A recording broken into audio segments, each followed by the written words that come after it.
बिस्मिल्लाहिर्रहमानिर्रहीम। Programme inside the news और मैं हूं डॉक्टर सना गौरी। पाकिस्तान वसाइल से माला माल मुल्क तो ज़रूर है, लेकिन उसके साथ साथ एक और बड़ी मुस्बत बात यह है कि यहाँ पे वो लोग भी आबाद हैं जो दूसरों के भले का सोचते हैं। कैंसर का एक जदीद अस्पताल जहाँ पे लोगों का मुफ्त इलाज भी होता हो, ये पहले सिर्फ ख्वाब लगता था, लेकिन शौकत खानम अस्पताल के बाद ऐसा लगा कि ख्वाब जो है उसकी तकमील होने जा रही है। यहाँ पे इस वक्त तकरीबन 75% मरीजों का, कैंसर के मरीजों का मुफ्त इलाज हो चुका है।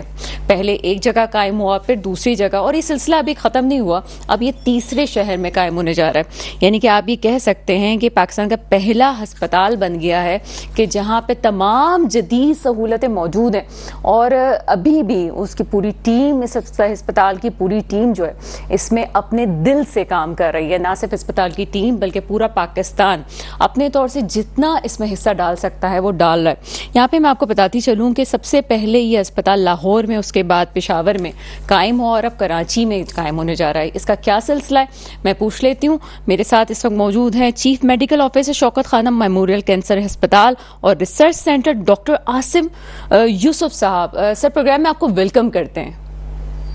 शुक्रिया जी, बहुत मेहरबानी। डॉक्टर आसिम साहब, कुछ बताइएगा कि ये अस्पताल एक नामुमकिन बात लगती थी। तारीखी तौर पे हम देखें, पाकिस्तान में वैसे बहुत से मसाइल हमें नज़र आते हैं और कैंसर का मरीज तो अक्सर पैसे ना होने की वजह से दम तोड़ जाता था।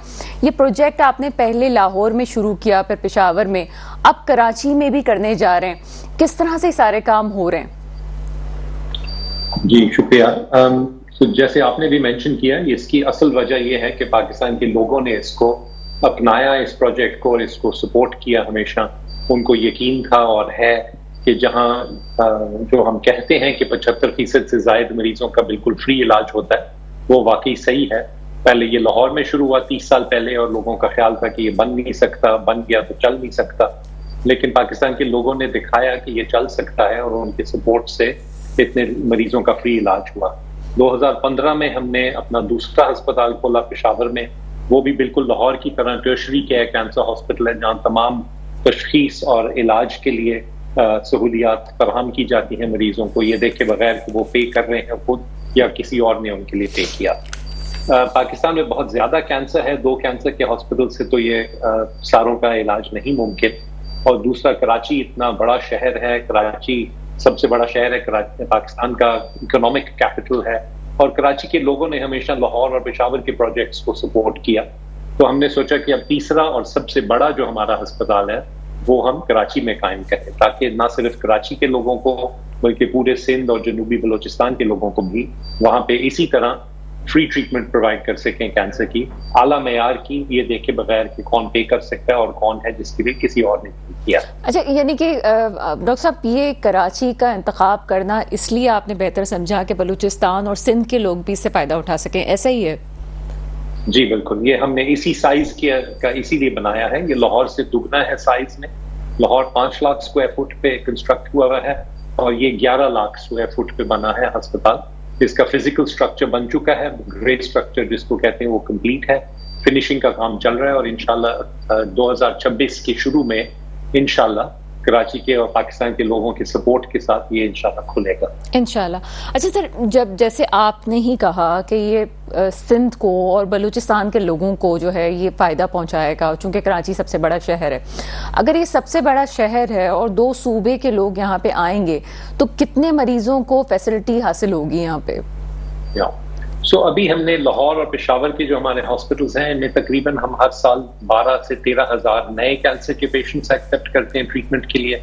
इसके अलावा 30 से 35 हज़ार मरीज ऐसे होते हैं सिस्टम में जिनका एक्टिव ट्रीटमेंट खत्म हो चुका होता है, लेकिन 5 साल तक हम उनको फॉलो अप करते हैं। तो तकरीबन दोनों अस्पतालों में मिला के 45 से 50 हज़ार मरीज किसी भी वक्त पे होते हैं। अच्छा सर, कराची का हॉस्पिटल दुगना है तो हमारा ख्याल है कि इतने ही वहां पे भी मरीजों का इलाज हम कर सकेंगे इंशाल्लाह। सर, एक और बात ये आती है, क्योंकि आपकी रिसर्च है, आपके पास पूरी एक टीम है, किस किस्म का कैंसर है जो कि पाकिस्तान में ज्यादा पाया जाता है, और खासतौर पर अगर कराची में आदाद शुमार की बात की जाए तो कोई आपके पास फैक्ट्स एंड फिगर इस तरह के हैं कि हमें पता चले? जी बिल्कुल। जी बताइएगा। तो पाकिस्तान में ओवरऑल सबसे कॉमन जो कैंसर है वो खवातीन में छाती का कैंसर है।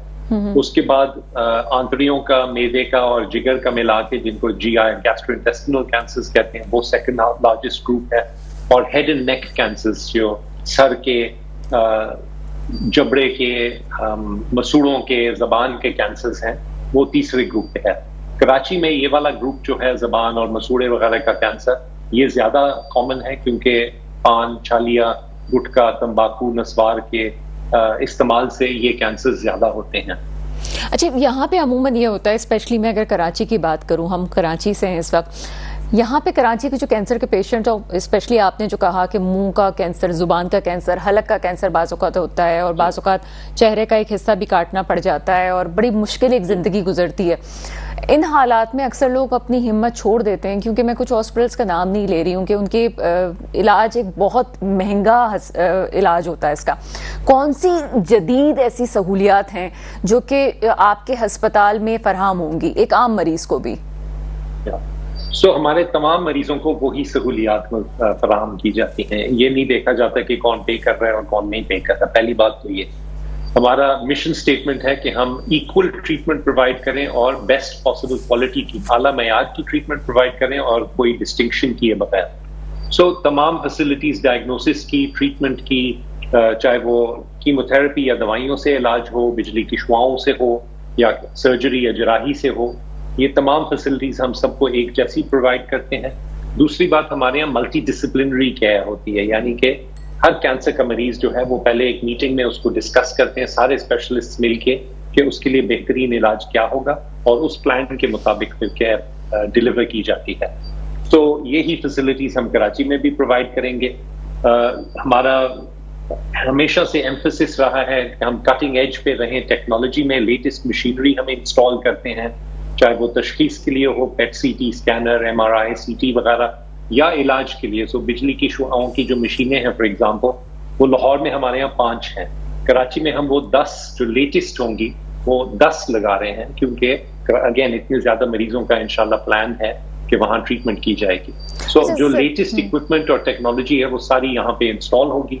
और हमारे जो डॉक्टर्स और नर्सेज हैं, वो इस वक्त हमने बहुत सारे बार भी भेजे हुए हैं ताकि वो एक्सपर्टीज और कलेक्ट कर सकें इससे पहले कि अस्पताल खुले।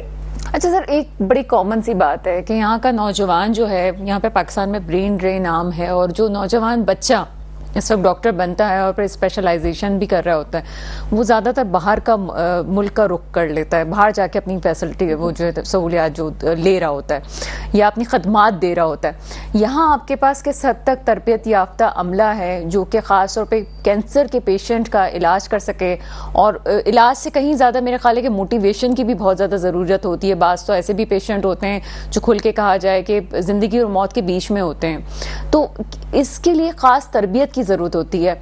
आप किस तरह से मैनेज कर रहे हैं इस चीज़ को? देखिए, हमारे पाकिस्तानी डॉक्टर्स, नर्सेज, टेक्नीशियंस बहुत हाई स्टैंडर्ड के हम प्रोड्यूस करते हैं इस मुल्क में, इसीलिए वो इतने डिमांड में भी होते हैं कि वो बाहर उनको आराम से नौकरियां भी मिल जाती हैं। पिछले कुछ सालों से इकोनॉमिक सिचुएशन जो रही है उसकी वजह से बहुत सारे लोगों ने छोड़ने का फैसला किया मुल्क को, लेकिन शौकत खानम दोनों हॉस्पिटल्स में, लाहौर में भी, पेशावर में भी, बहुत सारे हमारा जो स्टाफ है वो बाहर से ही ट्रेन होके आया हुआ है, और वो अपने आप को डेडिकेट करते हैं इस मुल्क को और हमारे अपने मरीजों को, क्योंकि हमने यहीं से तालीम हासिल की और we all owe it to this country कि हम कुछ पे बैक भी करें। पहली बात तो ये कि हम एग्जाम्पल सेट करते हैं कि पॉसिबल है पाकिस्तान में एक्सीलेंस अचीव करना। दूसरा, हम अपने एग्जाम्पल से दिखाते हैं लोगों को कि हम सिर्फ बातें नहीं कर रहे, हम खुद भी यहाँ काम करते हैं, और हम इन्वाइट करते हैं दूसरों को भी कि वो भी करें। तीसरा, हमने ट्रेनिंग प्रोग्राम्स इंस्टीट्यूट किए हैं डॉक्टर्स के लिए भी, नर्सेज के लिए भी, जिसमें हम जितनी पाकिस्तान में ज्यादा से ज्यादा तालीम और एजुकेशन और ट्रेनिंग प्रोवाइड की जा सकती है, पहले हम वो खुद प्रोवाइड करते हैं, और फिर हम उनको 2-2 साल के लिए बाहर भी भेजते हैं ताकि वो higher surgical, higher medical skills जो हैं वो वहां से सीखें, और फिर वो वापस आके तो हमारे हॉस्पिटल्स में कंसल्टेंट्स के तौर पे या सीनियर नर्सेज के तौर पे काम करें। यही हमने लाहौर में किया, पेशावर में किया।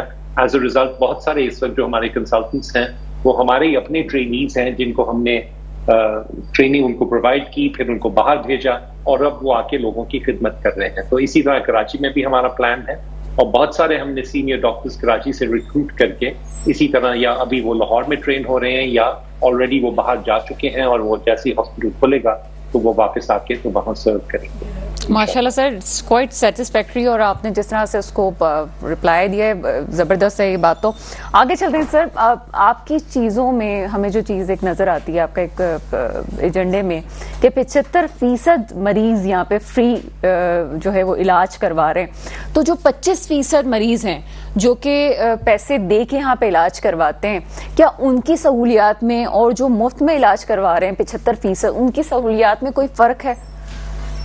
नहीं जी, तमाम सहूलियात वही प्रोवाइड की जाती हैं सारों को। हमारा एम जो है, हमारा मकसद जो है वो ये है कि हम सबको आला मयार की ट्रीटमेंट प्रोवाइड करें, नॉट कि हम कुछ लोगों को बहुत अच्छी प्रोवाइड करें और कुछ लोगों को बस दरमियानी प्रोवाइड करें, नहीं, बल्कि सबको आला मयार की प्रोवाइड करें। सो मच सो कि जो डॉक्टर्स और नर्सेज होते हैं उनको नहीं पता होता कि कौन पे कर रहा है अपने आप और कौन है जिसके लिए किसी और ने पे किया हुआ है।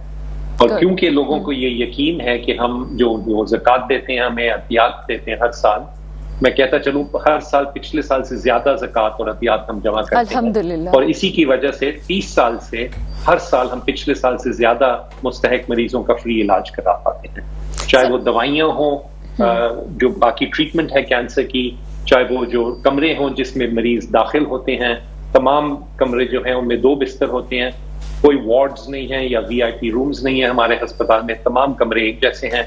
और अक्सर ऐसे होता है कि एक बिस्तर में एक पेइंग पेशेंट है जो खुद पे कर रहा है और साथ वाले बिस्तर में कोई ऐसा है जो सपोर्टेड है, लेकिन अगेन ना साथ वाले मरीज को पता होता है, ना डॉक्टर्स ना नर्सेज को। तमाम सहूलियात उसी तरह प्रोवाइड की जाती है, खाना, कपड़े जो पहनते हैं, सब कुछ एक जैसा होता है। अच्छा, ज़बरदस्त।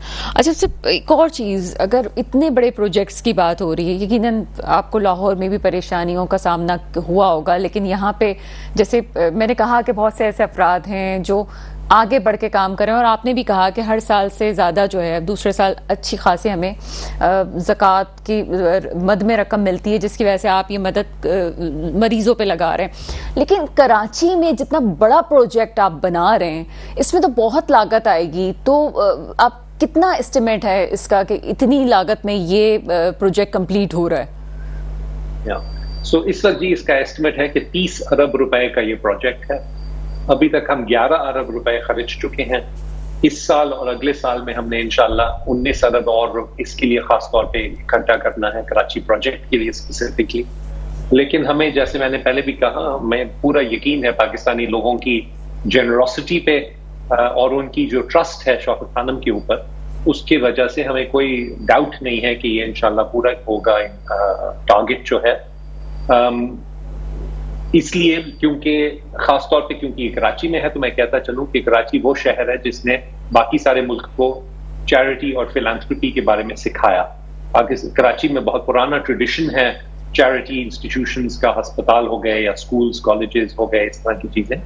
तो एंड अगेन कराची के लोग हमेशा से शौकत खानम को सपोर्ट करते थे, लाहौर में, फिर पेशावर में, जबकि हम कोई डायरेक्ट सर्विस कराची में नहीं प्रोवाइड कर रहे थे। तो हमें यकीन है कि कराची के लोग का दिल बहुत बड़ा है, इकोनॉमी भी वहां से बहुत है, बहुत सारे ऐसे लोग हैं जो बहुत जेनरसली डोनेट कर सकते हैं और करते आए हैं।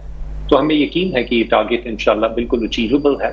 इट्स अ टफ टारगेट क्योंकि खासतौर पे जो पिछले 2-3 सालों में करेंसी डिवैल्यू हुई है, इन्फ्लेशन हुई है, उसकी वजह से ये टारगेट बहुत बढ़ गया है। पहले शुरू में 30 अरब रुपए का ये टारगेट नहीं था, तो थोड़ा सा बढ़ गया है पहले से, बट अगेन एज आई से वी हैव फुल फेथ के वो बढ़ चढ़ के इसको देंगे। पाकिस्तानी, ना सिर्फ पाकिस्तान में, आई एम श्योर आपके चैनल को बाहर भी पाकिस्तानी जो रहते हैं वो भी देख रहे हैं। तो तकरीबन 35 से 40% इस वक्त जो हमारी डोनेशंस आती हैं वो बैरून मुल्क पाकिस्तानियों से आती हैं, तो हम उनको भी अपील करते हैं कि वो भी डोनेट करें।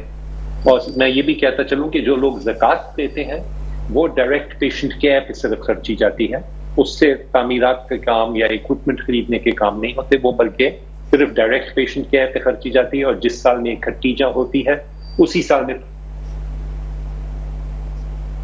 ज़कात डोनेशंस हैं, और जो हम खुद जनरेट करते हैं अपने पैसे, जो कुछ मरीज खुद पे करते हैं ट्रीटमेंट के लिए, जिसे आपने जिक्र किया।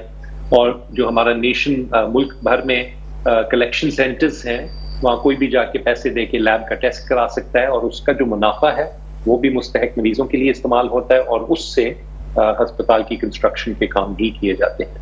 लेकिन सर एक बात इसमें ग्राउंड रियलिटी ये भी तो है कि जिस तरह से महंगाई की शरह में इजाफा हो रहा है, इसमें आप कितना एक्सपेक्ट करते हैं कि अगर एक एक पाकिस्तानी भी इस कार्य खैर में हिस्सा डाले तो किस हद तक आपकी मदद कर सकता है? क्योंकि बहुत बड़ी मदद जो कर सकते हैं वो तो बिल्कुल कर रहे हैं और इंशाल्लाह और भी करेंगे। इस प्रोग्राम के बाद एक मैसेज भी जाएगा, लेकिन आप क्या समझते हैं कि अगर कोई शख्स चाहता है कि मैं थोड़ी सी भी इसमें मदद कर लूँ तो कैसे आपकी मदद कर सकता है?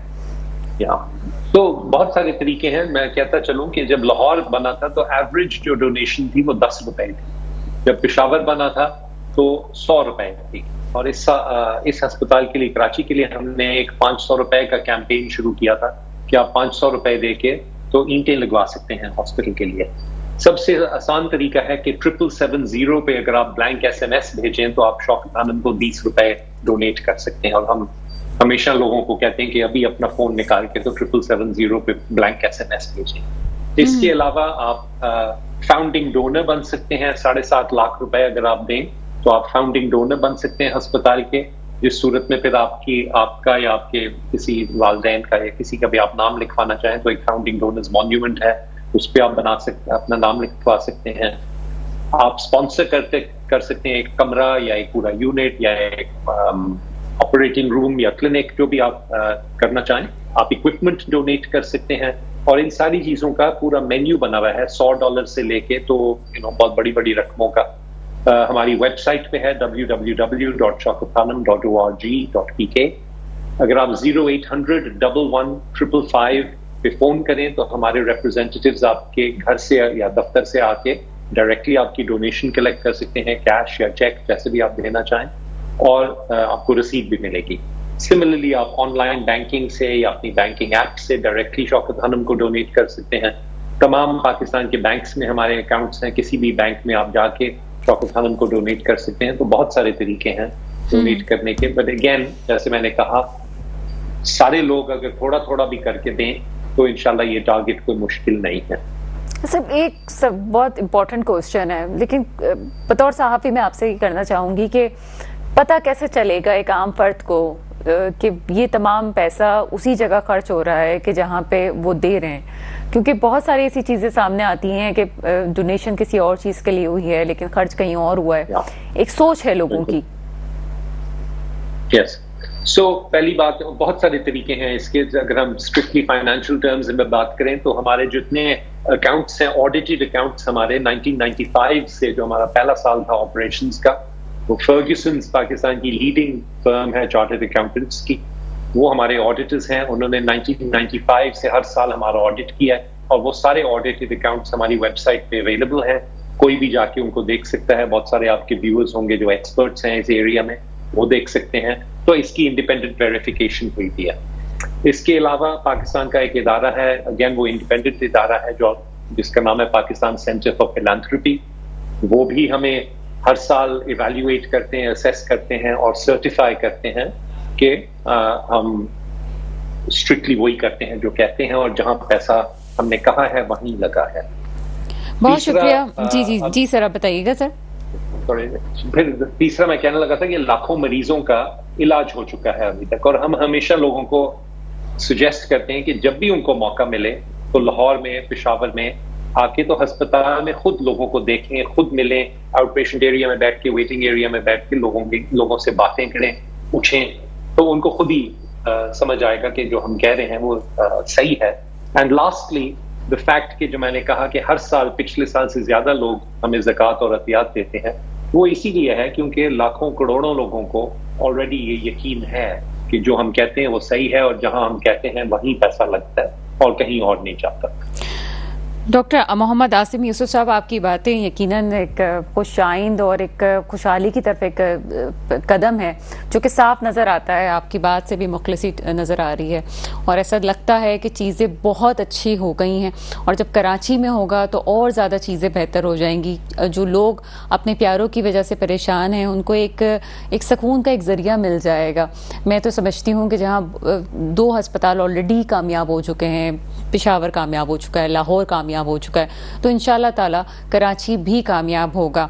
यहाँ पे तमाम चीज़ें मैं कहती चलूँ कि डॉक्टर मोहम्मद आसिम यूसुफ साहब, आपका बहुत शुक्रिया, आपने बहुत इंफॉर्मेशन हमें दी और जो हमारे नाजरीन हैं वो भी सुन के उन्हें भी अच्छा लगा होगा, उन्हें भी तमाम चीज़ें पता चली होंगी किस तरह से डोनेशन दी जा सकती है। और मिनिमम डोनेशन जिस तरह से इन्होंने कहा कि 500 से वो स्टार्ट कर रहे हैं, उसके बाद और उन्होंने बहुत सारे ऐसे तरीके बताए कि आप अपने प्यारों के नाम का हिस्सा भी किस तरह से उसमें डाल सकते हैं, ज़कात के हवाले से भी उन्होंने बताया। तमाम मालूमात इनकी वेबसाइट पर मौजूद है। यहाँ वक्त हो एक छोटे से ब्रेक के बाद आपके सामने हाजिर होते हैं। हाजिर है जनाब ब्रेक के बाद, और बात करते हैं इस हवाले से कि यहाँ पे तर्जुमान फौज की जो प्रेस कॉन्फ्रेंस होती है उसको अभी बहुत बात हो रही है उस पर कि वो क्यों इस वक्त की क्यों ज़रूरत थी। बतौर साफ़ी मेरा तो ये ज़ाती ख्याल है कि वक्त की अहम ज़रूरत थी इस वक्त कि फ़ौज खुद सामने आए और अपने मुद्दे को क्लियर करे। जिस तरह से एमरजेंसी के नफाज की बात हो रही है, ये मैं नहीं कह रही हूँ कि मैं अगर बात करूँ कि जनाब बड़े हालात ख़राब हैं और एमरजेंसी नाफिज हो जाएगी। पहले तो एक सियासी पार्टी पे पाबंदी लगा के खुद मुस्लिम लीग नून अपने पैर पे कुल्हाड़ी मारने जा रही थी, अब ये एमरजेंसी के नफाज वाली बात खुद हुकूमती वुज़रा कर रहे हैं। ये ऐसा नहीं है कि कोई अपोजिशन वाले कर रहे हो, कोई और बात कर रहे हो। दो चीज़ों का क्या आपस में लिंक हो सकता है, और क्या जो बातें की गई हैं वह तो बहरहाल जो प्रेस कॉन्फ्रेंस में जो बातें की गई उसमें तो कोई दो राय नहीं है कि बड़े दिल से बात की गई थी, बड़ी भड़ास निकाली गई है। और इसी तरह से निकाली गई वो भड़ास कि आप ये कह सकते हैं कि जिस तरह से कोई अपना बात करता है, क्योंकि फौज ये समझती है कि अवाम भी हमारी है और हम इनसे अपने तौर से बात कर सकते हैं। तो जिस तरह शिकवा और शिकायत थी वो तो अपनी जगह, लेकिन मौजूदा हुकूमत का आगे स्टेटस क्या रहेगा वो एक क्वेश्चन बन गया है कि आगे होगा क्या। राव इमरान सुलेमान साहब मेरे साथ मौजूद हैं सर, प्रोग्राम में आपको वेलकम करते हैं। क्या कहते हैं सर, आज जो प्रेस कॉन्फ्रेंस हुई है उसमें आपका क्या तज्जिया है? हाँ जी, बिस्मिल्लाहिर्रहमानिर्रहीम जी। मैं समझता हूँ कि इस वक्त जो ISPR ने प्रेस कॉन्फ्रेंस की है वो दरअसल गिले और शिकवे है मौजूदा गवर्नमेंट के साथ, और ये बताने की कोशिश की गई है कि जो आर्मी है वो तो दहशतगर्दी के ख़िलाफ़ अपना किरदार अदा कर रही है, मगर जो पॉलिटिकल सपोर्ट है, जो सिविलियन की जिम्मेदारी है वो अदा नहीं हो रही। इसमें मैं समझता हूँ कि सिर्फ एक मुस्लिम लीग नून को ही नहीं बल्कि उसके तमाम इत्तेहादियों को ये बावर कराने की कोशिश की गई है, और उनको अगर मैं दूसरा लफ्ज़ में कहूँ तो कहा गया कि आप इंतहाई नालायक हैं और जो आपकी जिम्मेदारियां हैं वो अदा करने से आप कासिर हैं। आपने देखा होगा कि हुकूमत के जो सुबह शाम है वो इमरान खान के से शुरू होते और इमरान खान पर ही ख़त्म होते हैं। जो इनकी जिम्मेदारियां हैं वो बिल्कुल अदा नहीं हो रही, जबकि बन्नू वाक़िए के अंदर जो हुकूमत को मैदान में आना चाहिए था उसमें जिस कदर इल्ज़ाम तराशी अफवाज पाकिस्तान पर हुई, उल्टा उनके 8 जवान शहीद हुए, और ये बावर कराने की कोशिश की गई कि इसमें जो किरदार है वो अफवाज पाकिस्तान का है, और ये दिखाने की कोशिश की गई कि सानिया 9 मई में भी कुछ इसी तरीके की मिली जुली चीज़ें शामिल थीं। तो इसमें मैं समझता हूँ कि पाक फ़ौज का जो प्रेस कॉन्फ्रेंस थी वो ज़रूरी इसलिए थी कि वो असल में नाराज़गी हुकूमत और उसके इत्तेहादियों के साथ थी, और दूसरा कि ये खुश होने की ज़रूरत नहीं कि अगर इनसे नाराज़ है तो PTI के ख़िलाफ़ सानिया 9 मई के हवाले से उन्होंने बेशतर मरतबा कहा गया।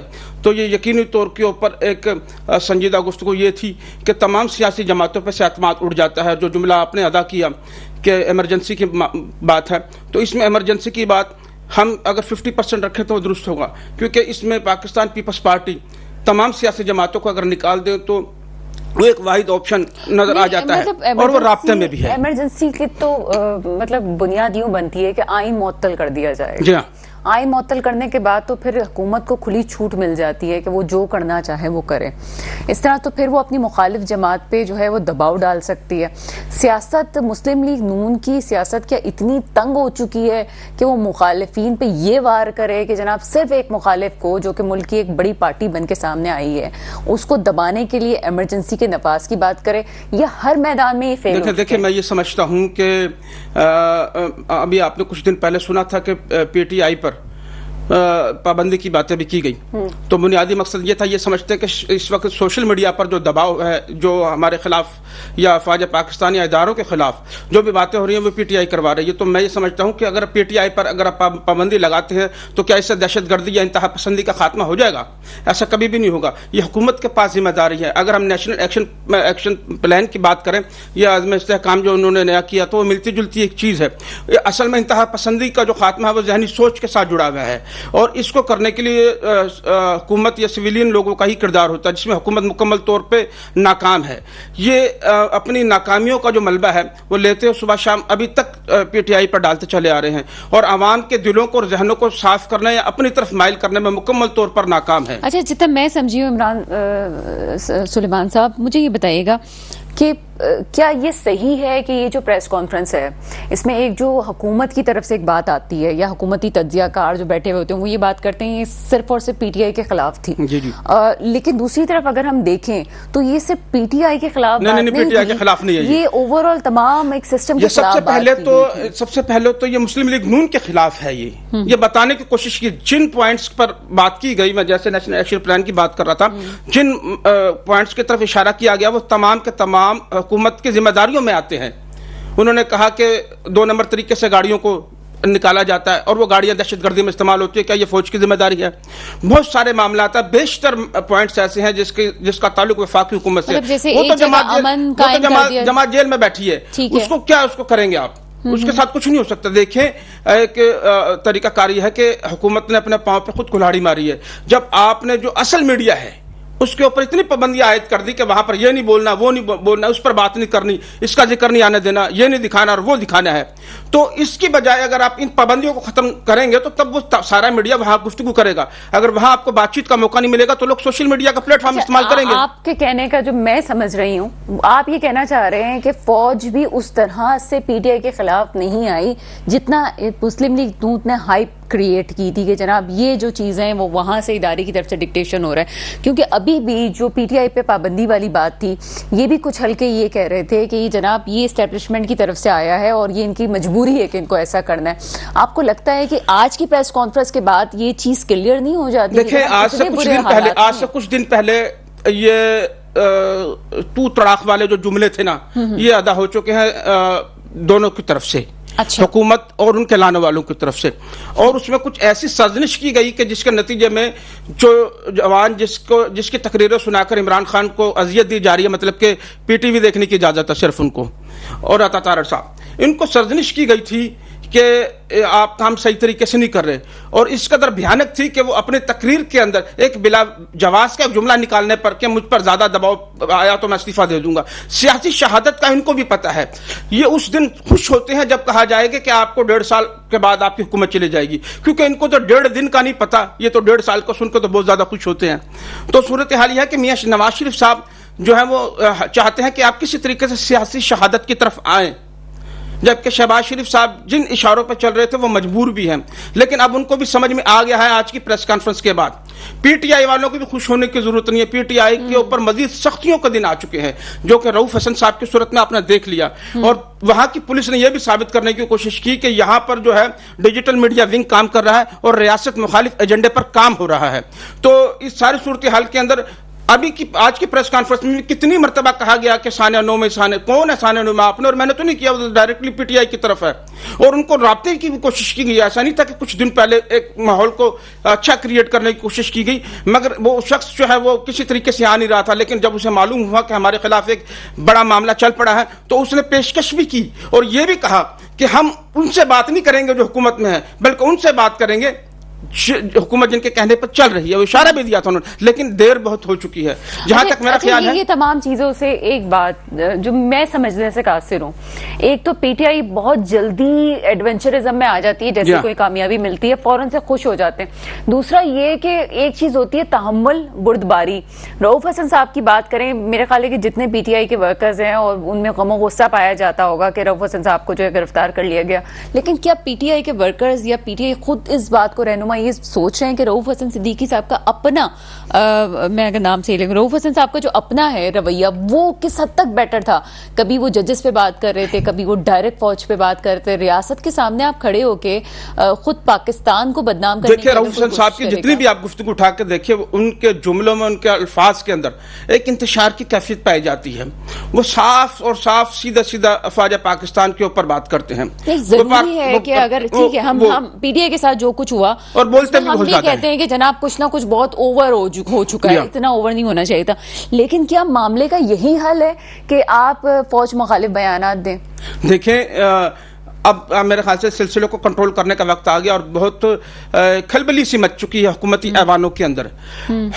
इसका फायदा पीपल्स पार्टी उठाने जा रही है। पीपल्स पार्टी अब कोई लम्हा ऐसा नहीं जाने देगी कि उस मुस्लिम लीग नून को गिराने में अपना किरदार अदा ना करे, क्योंकि उनके पास एक बेहतरीन ऑप्शन, बेहतरीन मौका ही है कि तमाम सियासी जमातें, दूसरी बड़ी जमात है वो इस वक्त पीटीआई को, तो आप समझ लें कि इस वक्त तो बड़ी शदीद नफरत में और गुस्से की निगाह से देखा जा रहा है, लेकिन दूसरी बड़ी जमात वो है और वो बहुत अच्छे तरीके से राब्ते में भी है और वो चाहेगी कि हुकूमत में कोई मुल्क में कोई ऐसी इमरजेंसी या कोई ऐसा चीज सामने ना आए जिसकी वजह से हम ये देखें कि फौज आ गई है या कोई ऐसा सिलसिला। वो चाहते हैं कि जमहूरी तरीके से इस मसले को हल किया जाए और वजारत उज़्मा का जो मनसब है वो पीपल्स पार्टी की तरफ ट्रांसफर कर दिया जाए। वो इससे भरपूर तरीके से खेलेगी। नून लीग के लिए जो सबसे बड़ा खतरा ये नहीं कि आज की प्रेस कॉन्फ्रेंस है, ये भी है कि इत्तेहादी हुकूमतें जो है, जो उनके साथी हैं, वो भी अब मुहताज तरीके से हुकूमत का साथ देंगी। चलें ठीक है। ब्राव इमरान सलेमान साहब, मुझे नुसरत मिर्जा साहब ज्वाइन कर चुके हैं। सर, प्रोग्राम में आपको वेलकम करते हैं। नुसरत मिर्जा साहब, मुझे ये बताइएगा कि अभी जो दो बातें, आज की प्रेस कॉन्फ्रेंस तर्जुमान फौज की और फिर हुकूमती वुज़रा का खुद इमरजेंसी की बात करना, अगर मैं किसी एक टॉपिक पे बोलूं कि आप बात करें तो इमरजेंसी वाली सूरत हाल पे क्या कहेंगे? ये क्या है सिलसिला? क्यों हुकूमत ऐसे बात कर रही है कि खुद उसके वुज़रा ये बात करें कि इमरजेंसी नाफिज होने के इम्कानात हैं? देखिए, वो जो पंजाब के जो हालात हैं, बीबी आपने कराची के हालात देखे हैं कितने मुश्किल थे। तो कराची एक पाकिस्तान एक छोटा सूबा है, यहाँ दो मूवमेंट चली हैं, एक जो जीएस सिंह की चली है, एक जे महाजी की चली है। दोनों को उन्होंने अलग अलग कंट्रोल कर लिया, तो बहुत मारा पीटा भी। लेकिन अब पंजाब का ये मसला खड़ा हो गया कि जो सबसे बड़ा सूबा है उसमें अब वो रुक नहीं रही है, वो बढ़ रहा है। और पहली दफा पंजाब का इस तरह से उठना एक अचंभे की बात भी है। और पंजाब अमूमन जो है वो, क्योंकि अक्सर ये जो है फौज की होती है तो वो हम हमेशा एस्टेब्लिशमेंट का साथ देता, लेकिन इस दफा नहीं दे रहा। तो ये बड़ा मसला खड़ा हो गया है। और अब मुस्लिम लीग को ये समझ आ रही है कि उनके बस में नहीं है। अब जो पीपल पार्टी ने गेम खेला है वो ये खेला है कि वो हुकूमत इनको दे दी है, सारे मुश्किलात इनके हवाले कर दिए हैं और खुद जो है सिर्फ सीट पर, सदर की सीट पे बैठ गए हैं। बिल्कुल। और जो कुछ अगर इमरजेंसी नाफिज हो या दुनिया भर कोई भी चीज नाफिज हो वो सेफ है, उनका सूबा सेफ है, जो सिंध है और बलोचिस्तान है। तो बाकी पंजाब में अगर इमरजेंसी नाफिज होती है या पूरे मुल्क में होती है तो उनको कोई ऐसा प्रॉब्लम नहीं है, क्योंकि उनके मेजर जो प्लेयर हैं या मेजर जो होते हैं उनके पास हैं। तो अब जो परेशानी है वो मुस्लिम लीग नून की है। तो इस लिहाज से इमरजेंसी की वो बातें कर रहे हैं, क्योंकि उससे कंट्रोल मुल्क का निजाम हो नहीं रहा। जी, तो सर, आप ये समझते हैं कि तारीख का अगर कमजोर तरीन वजीर आजम शहबाज शरीफ को कहा गया है तो ठीक है?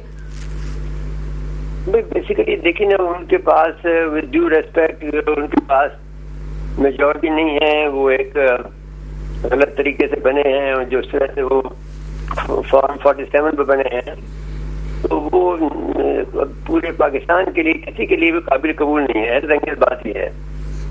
अब मसला ये है कि जिस अंदाज से वो हुकूमत चला रहे हैं वो चला तो रहे हैं, लेकिन वो नजर नहीं आती कहीं पर भी। और मैंने जो उसके पास कुव्वत नाफिज़ा जो है जो वो नहीं है, और जो लोगों की मुखालफत है वो रोज रोज बढ़ती चली जा रही है।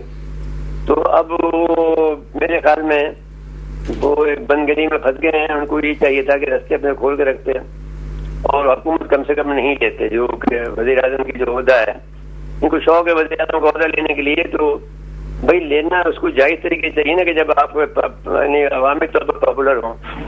जब अपने सूबे में आप पॉपुलर नहीं है तो फिर क्या फायदा उसका जो है हुकूमत का। वज़ीर आला जो वहाँ बैठी हैं वो भी अगर 545 फॉर्म जो खोला जाए तो वो जीते ही नहीं, नवाज शरीफ खुद नहीं जीते हैं। तो अभी सबको पता है, उनको भी पता है। तो अब अगर वो इस तरह देखेंगे तो आदमी के दिल में चोर होता है। जिस तरह के मिसाल के तौर पर आप कितने भी जो फौजी अफसरान आए हैं वो बिलाखिर जाते हैं बेसिक डेमोक्रेसी पर या फिर वो लोकल पार्टीज पर जाते हैं, वहां से कहीं ना कहीं से वो स्टैंड लेते हैं कि भाई हमें आवाम की हिमायत हासिल हो।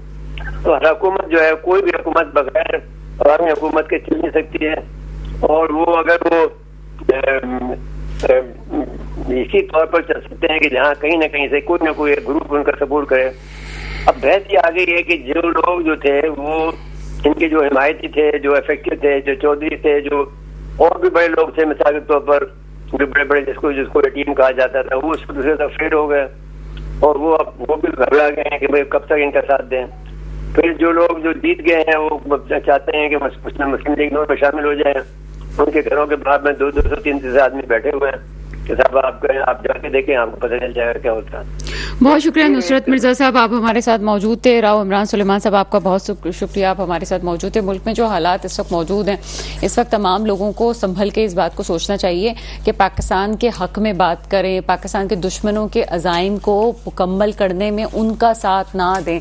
इस वक्त जो हालात हैं, खासतौर पर डिजिटल दहशतगर्दी की जो बात की जा रही है, वो कहीं पर भी इस हद तक ठीक है कि अगर आप ये समझते हैं कि डिजिटल दहशतगर्दी हो रही है तो ज़रूरी नहीं है कि एक पार्टी ही कर रही हो सकता है कि इसमें हमारे दुश्मन ममालिक भी शामिल हों जो कि ये सब कुछ कर रहे हों। हमारे लोगों को सिर्फ इतना करना है कि अगर कोई इस किस्म की फुलझड़ी आप छोड़ी जाती है सोशल मीडिया पे और उसके पीछे आप लग जाते हैं कि जनाब ऐसा ही है, तो उस चीज़ पे थोड़ा हाथ हौला रखें। आपको ज़रूरत इस अमर की है कि छानबीन करके बात करें, सोशल मीडिया को जिम्मेदारी के साथ इस्तेमाल करें, क्योंकि मुल्क में इस वक्त अगर सबसे बड़ा कोई बहरान है तो वो इस वक्त माशी बहरान है। और माशी बहरान का हल सिर्फ आपके मेरे पास में हाथ में नहीं है, लेकिन हाँ इस सूरत में ज़रूर है कि अगर हम अपनी मुल्क की इज्जत और इस्तेकाम के लिए, उसके इमेज को बेहतर करने के लिए काम कर सकें, मेरे मुल्क पे वो हुक्मरान आए जो वाकई मेरे मुल्क के मुस्तकबिल की हिफाजत करें। इसके साथ ही प्रोग्राम का वक्त खत्म होता है। मुझे इजाज़त दीजिएगा। खुदा हाफिज़।